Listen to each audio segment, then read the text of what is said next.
લો પાનભાઈ, આ બાપજીનો પ્રસાદ લઈ લો. પ્રસાદ માટે ના ના કહેવાય. પ્રસાદમાં શું આપો છો? બાપજીના પગની ધૂળ હું નાખો. એને ચરણ રજ કહેવાય. હમણાં તો લાડુ છે પ્રસાદમાં. બાપજીનો પ્રસાદ એ મારી માટે ધૂળ જ કહેવાય. ચાલ ગોદુ લઈ લો ને પાનભાઈ ને ગોરધન, તમારે તો હવે પ્રસાદ ખવાય. તમે પણ હવે બાપજીના ભક્ત જ થયા. હે, હું ક્યારે થયો બાપજીનો ભક્ત? કેમ? પેલા દિવસે તો ચોતરે ચડીને બહુ બળગા ફૂક્યા હતા કે મારા બા અને બાપુજી તો કોઈ દિવસ બાપજીના ચરણે નમે જ નહીં. રક્ષકને કોટડીમાં પૂરીને તમે ભક્ષકના ભરોસે જીવો છો. અને કેટલું એ કંઈક બોલી રહી હતી. પણ અલી પાનભાઈ, હવે તો તમારા બાપુજી એ બાપજીના સેવક બની ગયા. અચાનક શું થયું? પાપનો ઘડો ભરાઈ ગયો કે પછી ડરી ગયા ગામવાસીઓની એકતાથી? હા, જે બાપજીની સામે પડે ને એના હાલ હવાલા તો પેલા સાવિત્રી જેવા જ થાય. સમજ્યા? ઓ ચંપા, મોઢું સંભાળીને વાત કર ને. અને ખબર છે તું કોના વિશે વાત કરે છે? હે? હા, જાણું જ ને. જેમને ગામની વચ્ચે 100 કોળા આદિરાજીએ મારેલા એમની વિશે. કાળ કોટડીમાં કેટલાય દાડા રહેવું પડ્યું એમના વિશે. કાચ ઉપર ચાલીને પોતાના પાપ ધોવા પડ્યા એમના વિશે. અલી મંગુડી, હજુ એ કોઈ ઓળખાણ હોય તો કહી દે ને બેન. ના ના, તે ઘણી ઘણીને ચોપડાવી આપી છે ચંપા. તું બોલે પછી કઈ બાકી રહે? ચંપા બેન, શું બોલ્યા છો ને તમે એ યાદ રાખજો. એક દિવસ હું મારા બાપુ અને ગંગાબેનબા સાથે મળીને એવો બદલો લઈશ કે તમે યાદ રાખશો. જ્યારે પાનભાઈ, તું તારા કહણ બાપુને યાદ રાખવાનું કહેજે કે બાપજીની સાથે છે કે એમની સામે છે. અરે આ તો એમ થયું કે દૂધમાં અને દહીંમાં બંનેમાં પગ રાખવા. ખરું કે નહીં મંગુડી?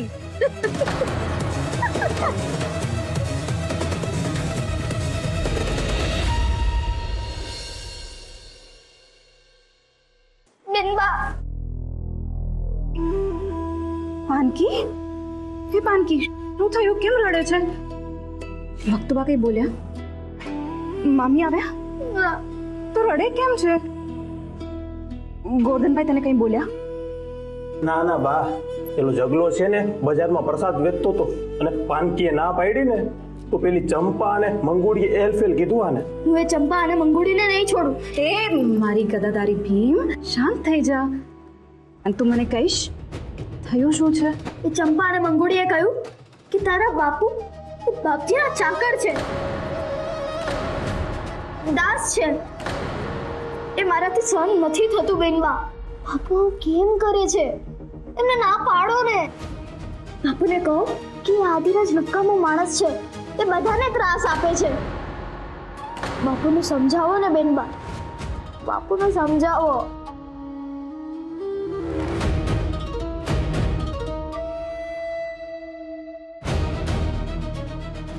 તારા બાપુ શું કામ આવું કરે છે હજુ મને પણ સમજાતું નથી. અને મારાથી પણ એ સહન થતું નથી. પણ મારે જાણવું પડશે કે આદિરાજે એવું તો કયો દબાણ કહળ સમજી પર મૂક્યું છે કે એ આવું વર્તન કરે છે. આદિરાજ પર સતત નજર રાખવી પડશે.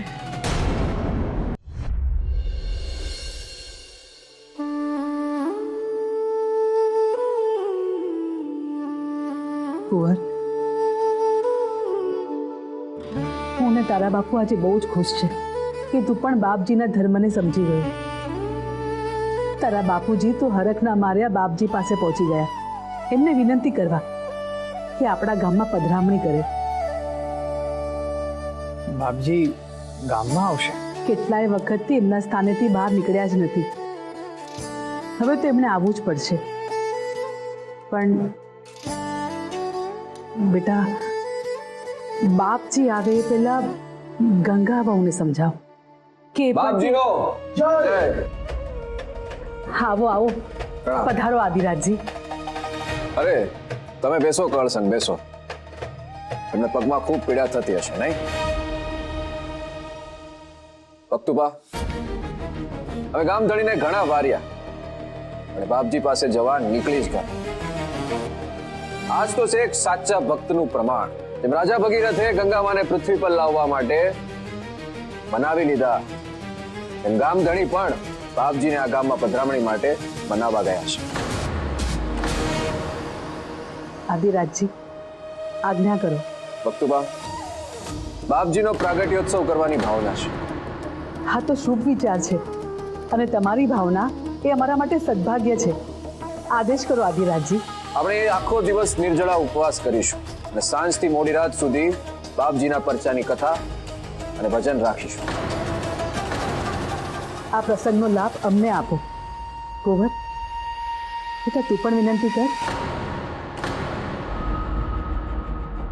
ભલે, એમ પણ ગામમાં ઘણા લોકો લાભ લેવા માંગે છે, પરંતુ જે પરિવાર તન મન અને ધનથી સેવા આપવા ઈચ્છતો હોય એને આપણે પ્રાથમિકતા આપીશું. વિધિ અને બીજી સામગ્રીઓ વિશે આ જગલો ગોરધનને જણાવી દેશે. ગોરધન, ગોરધન, હા બા. ગોરધન, જગાભાઈ સાથે જા અને બાપજીના ભજનની તૈયારી કર. ભલે બા, બધી તૈયારી થઈ જશે. ભક્તુબા, અમારી એક બીજી પણ ભાવના છે. આજ્ઞા કરો આદિરાજજી. બાપજીના પરચાની ગાથા અને ભજન જો કળ સંગી જેવા પરમ ભક્ત કરે તો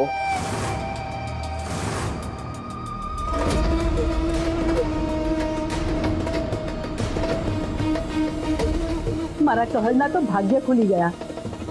આદિરાજજી, મારો કહળ કરશે ભજન. બોલો કળ સંગ, બોલો. ભજન ગાશો ને?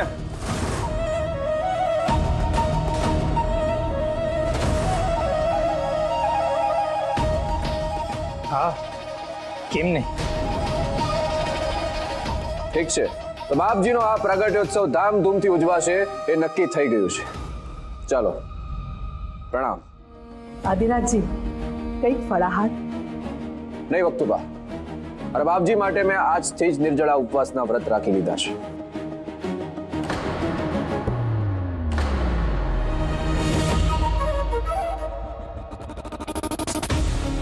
પણ બા, અમારી એક અંતિમ ભાવના છે.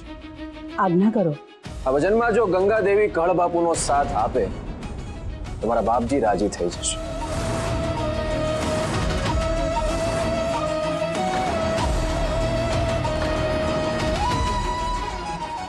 અરે ગંગાબા તો દિવ્ય ભજનિક ભાઈજીભાઈના સુપુત્રી છે, જેમના કંઠ બાપજીના ભજનમાં ભળશે તો આ બાપજીનો પ્રાગટ્યોત્સવ લોકો યુગો યુગો સુધી યાદ રાખશે.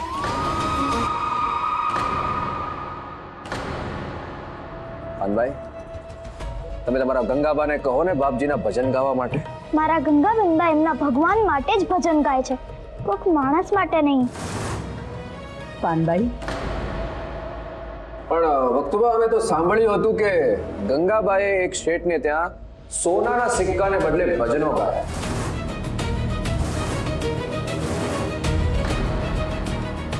તો તમે એમ તૈયાર હોવ તો પછી અમે કોઈ પણ શિરપાવ આપવા તૈયાર છીએ. ભક્તુબા, સાચું ને? જેમ તમે કહેશો એમ થશે. હું મરી જઈશ પણ કોઈ બામરના ભજન નહીં ગાય.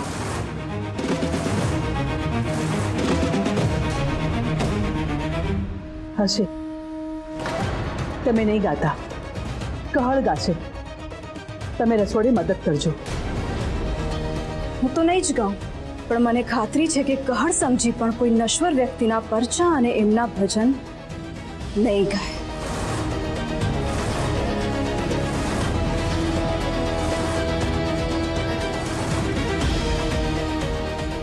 હું ગાઈશ.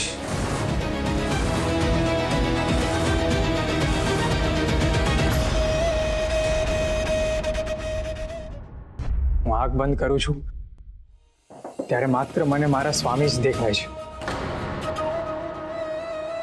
હું એમનો દાસ છું અને એ જ મારા સ્વામી છે. માટે હું ભજન ગાઈશ. કોઈએ સાથ આપવો હોય તો આપે, નહીતર હું એકલો ગાઈશ. મારા સ્વામીના ગુણગાન તો હું ચોક્કસ ગાઈશ. બોલો બાપજીનો જય! બાપજીનો જય! બાપજીનો જય!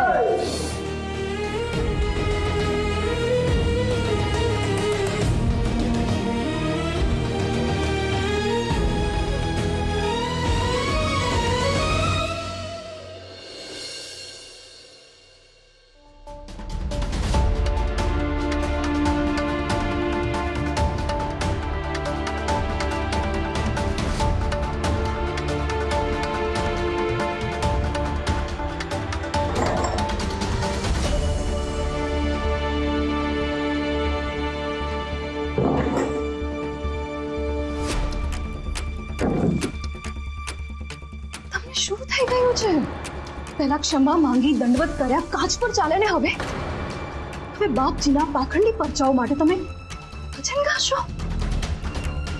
આ બધું કઈ દિશામાં જઈ રહ્યું છે તમને સમજાય છે? ગાડસનજી, મારી વાત સાંભળો. તમે શું થઈ ગયું છે? આજ સમય છે ભજન કરવાનો અને ભજી લેવા દો મારા સ્વામી. મોટા સંકટને એ જ દૂર કરી શકે છે. અરે સૌથી મોટું સંકટ તો આદિરાજ પોતે છે, જે આપણા ગામ પર અને આપણા પરિવાર પર આવેલું છે. અને તમે એમની તરફ કેવી રીતના થઈ ગયા છો મને તો એ જ સમજાતું નથી. મને જવા દો. સમય આવતો તમને પણ સત્ય સમજાઈ જશે. એ જ સત્ય છે, બાકી બધું મિથ્યા છે. અરે કયું સત્ય છે, કોણ મિથ્યા છે, મને તો એ જ સમજાતું નથી. તમે મને સમજાવશો? હા. અને આ ચાદર, આ મુતાબડે લઈને તમે ક્યાં જઈ રહ્યા છો? આદિરાજના કક્ષમાં.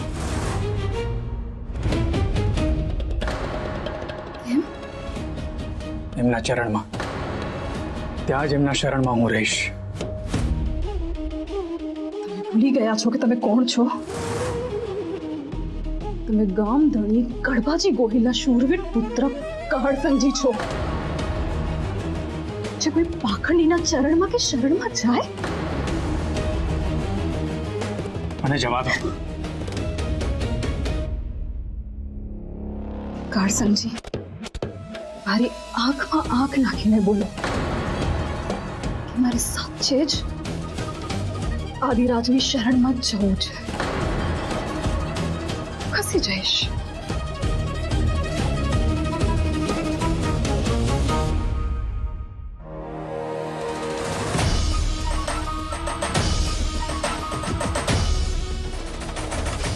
જા.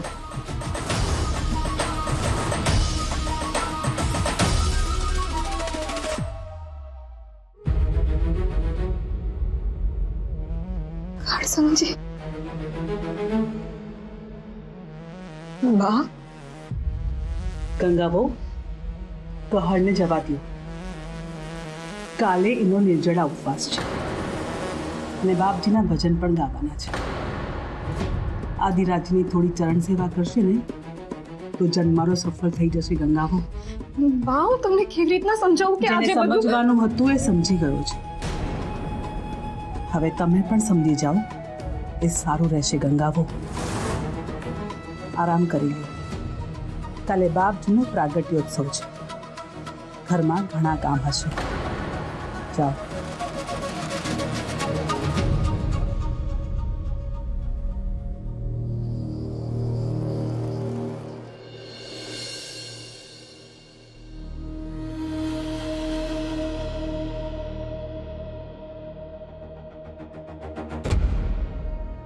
આવો કળસંગ, આવો, પધારો. બિરાજો બિરાજો, થોડો વિશ્રામ કરી લો.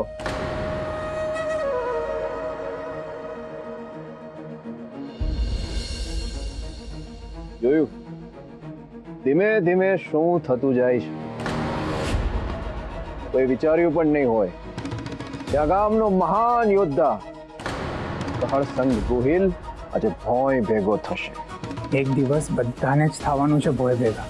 આદિરાજ રાખોડો બનીને હવામાં ઉડી જાય, તું ને તારા બાપજી બંને. સમજો? હા, એ પણ જરૂર થશે, પણ એના હજુ ઘણો સમય છે. એ પેલા ગંગાદેવીને બાપજીના શરણમાં આવવાનું, બાપજીના પરચાની ગાથા ગાવાની છે. ગંગાદેવી સૂરજને ક્યારેય પશ્ચિમમાં ઉગતા જોયો છે? ના. તો ગંગા ક્યારેય તમારી શરણમાં નહીં આવે, યાદ રાખજે. કળસંગ, આ વાત પહેલા મને પણ સાચી લાગતી હતી, પણ જ્યારે મેં આખાય પંથકના સૌથી ક્રૂર સિંહને જ્યારે ઝપટે લીધો ત્યારે મારી હિંમત પણ વધી ગઈ અને મારી આશા પણ વધી ગઈ. એ તમારી આશા ઠગારી નીવડશે આદિરાજ. સિંહ તો પોતાના જંગલની સુરક્ષા માટે ઘણું બધું જતું કરી દેવો છે. સિંહણનું મનોબળ એટલું મક્કમ છે કે એને કાબુમાં કરવી અશક્ય છે. સમજો? તો પછી એક વાત યાદ રાખજે કળસંગ, સમય ભલભલા શૂરવીરોને નમાવી દેશે. અધર્મ સામે નમી જાય એ ગંગાની, એ મરી જશે પણ નમશે નહીં. તો પછી જોઈએ કોણ મહાન છે, સમય કે મારા બાપ?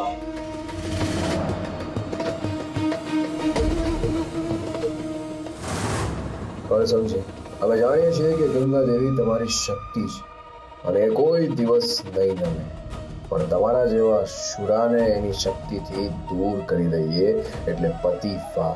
શક્તિ વગરનો યોદ્ધા અને નહોર વગરનો સિંહ એમને ચપટીમાં હરાવી શકે.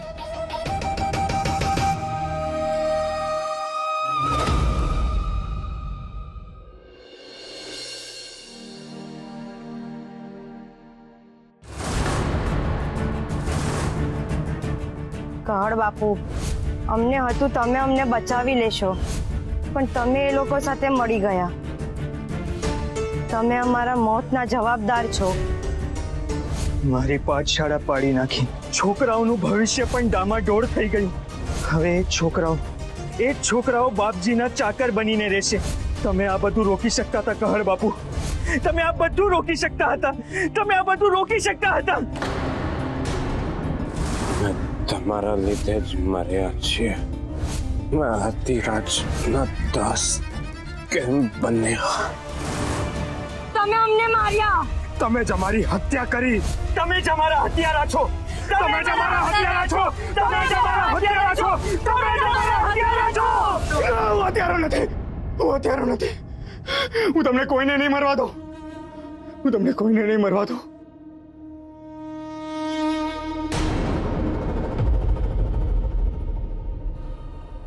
મારે કોઈ પણ રીતે આ ગામનું કરજ ઉતારવું જ પડશે. નહીંતર આ બાપજીના આદિરાજ એમની મરજીથી ના કરવાના કામો કરશે અને કરાવશે. હે મારુતિ નંદન, તમારા દાસની સહાય કરો, સહાય કરો પ્રભુ.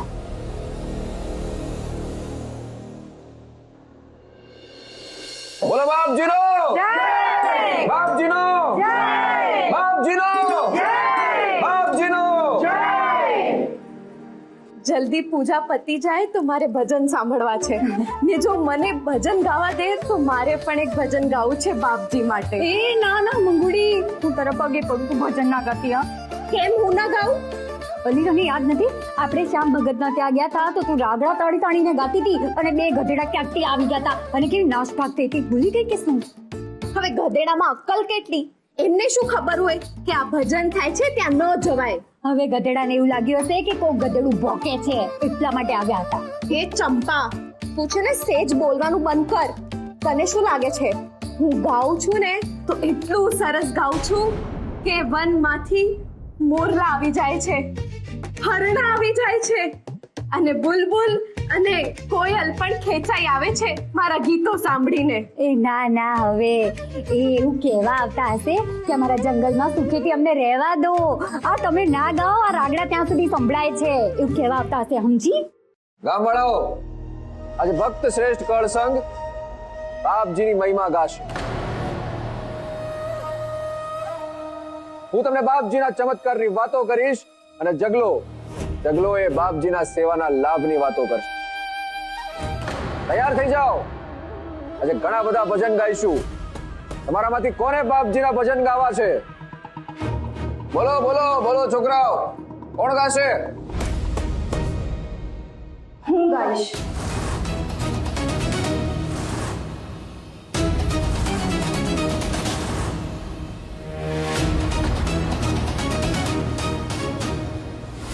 આજે એકાદશી છે એટલે હું પણ અહીં ભજન ગાવા માટે આવી છું.